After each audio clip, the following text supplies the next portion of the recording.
जीवन हमें एक मौका देता है, इसलिए जब भी सही कॉलेज चुनने का समय आए तो सिर्फ मंगलायतन यूनिवर्सिटी आपके बेहतरीन भविष्य और सर्वांगीण विकास के लिए। लश्कर भी तुम्हारा है, सरकार भी तुम्हारी है। तुम सच को झूठ लिख दो, अखबार तुम्हारा है। इस दौर के फरियादी जाएं तो कहां जाएं, कानून तुम्हारा है, दरबार तुम्हारा है।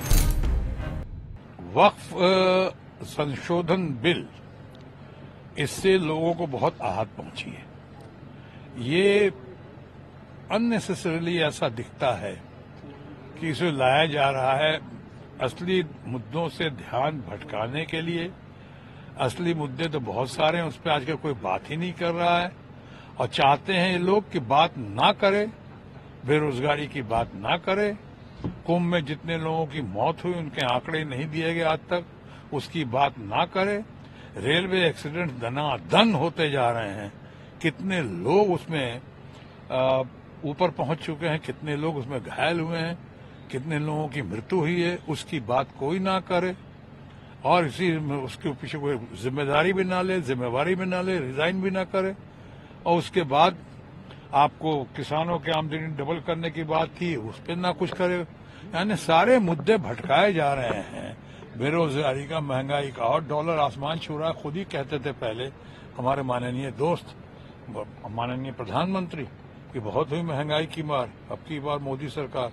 तो अब तो मोदी सरकार है। बहुत हुई डॉलर रुपए की मार, अब की बार मोदी सरकार। उन सब बातों से ध्यान भटकाने के लिए कोई ना बात करे तो हिंदू मुस्लिम की बातें शुरू हो गई हैं और किया जा रहा है। चाहे महाराष्ट्र में हो, चाहे महाराष्ट्र की बातों को पूरे हमारे अपने बिहार तक ले जाने की बात हो, चाहे जगह जगह दूसरे प्रांतों में, उत्तर प्रदेश में हो। उसी तरह से वक्फ संशोधन बिल जो लाया गया है, मुझे लग रहा है जो आज जंतर मंतर में जो प्रदर्शन हो रहा है, चाहे देश में और जगह प्रदर्शन होने की जो संभावना दिख रही है, मैं समझता हूँ स्वाभाविक है।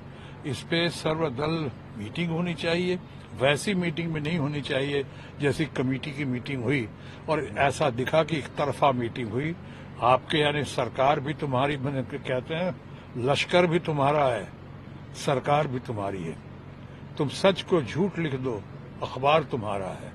इस दौर के फरियादी जाएं तो कहां जाएं, कानून तुम्हारा है, दरबार तुम्हारा है, सब कुछ तुम्हारा ही है। लेकिन आचार्य प्रमोद कृष्णन कह रहे हैं कि 1947 में जिन्ना ने सपना देखा था भारत को बांटने का, और आज कल संजय राउत और राहुल गांधी सपना देख रहे हैं देश को बांटने का।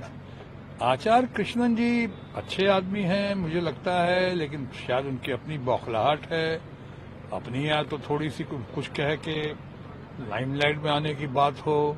क्या मतलब है कि जिन्ना ने बंटवारा करने की कोशिश की और राहुल कर रहे हैं। कल तक तो राहुल के ही गीत गाते थे वो आचार्य कृष्णन जी, कल तक तो कांग्रेस के ही स्तुति गान में व्यस्त थे। अब आज ऐसा कह रहे हैं, चूंकि मैंने कहा उनको शुरू में कि अच्छे आदमी हैं मेरी नजरों में, और मैं उनको देख रहा हूं एक कांग्रेस के कद्दावर नेता के रूप में, अभी नहीं भूतपूर्व, किंतु उनको अभूतपूर्व नहीं कहूंगा, इसलिए उनकी बात पर मैं ज्यादा कुछ नहीं कहूंगा। मैं उनकी बात से सहमत नहीं।